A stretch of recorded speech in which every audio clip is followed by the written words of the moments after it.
పాకిస్తాన్ నుంచి బతుకు తెరువు కోసం అని చెప్పి మొదటి దశలో డబ్బులున్నటువంటి ధనవంతులైనటువంటి వాళ్ళు బ్రిటన్‌లో వెళ్లి సెటిల్ అయ్యి, అక్కడ వ్యాపారాలు పెట్టుకొని, ఆ వ్యాపారాల్లో పని చేయడానికంటూ అక్రమ వలస మార్గంలో పాకిస్తానీలని బ్రిటన్‌కి తెచ్చుకున్నారు.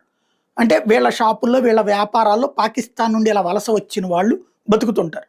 పాకిస్తాన్‌లో రూ. 10 వస్తే, అదే బ్రిటన్‌లో వచ్చేటప్పటికి రూ. 10 వచ్చిందంటే, ఇది రూ. 1000తో సమానం. అక్కడ రూ. 10 ఇక్కడ రూ. 1000 కాబట్టి ఇక్కడికొచ్చి బతకడం ప్రారంభించారు. అలాగా అక్రమంగా వలసొచ్చినోళ్ళందరినీ కూడా బ్రిటన్‌లో శరణార్థులుగా గుర్తించి వాళ్ళందరికీ కూడా ఉండటానికి ఉచిత ఇల్లు, చదువుకోవడానికి ఉచిత విద్య, తినటానికి కొంత ఏడాదికి నెలకింతని డబ్బులు ఇయ్యటం అక్కడ బ్రిటన్ చేస్తుంది. వాళ్ళ చేత అది చేపిచ్చి వీళ్ళు కొంచెం ఇచ్చి వీళ్ళు వాడుకుంటారు పాకిస్తాన్. అక్కడ సార్క్ దేశాలకు సంబంధించినటువంటి ఏదైతే ఇదే సారీ ఇదివరకు బ్రిటన్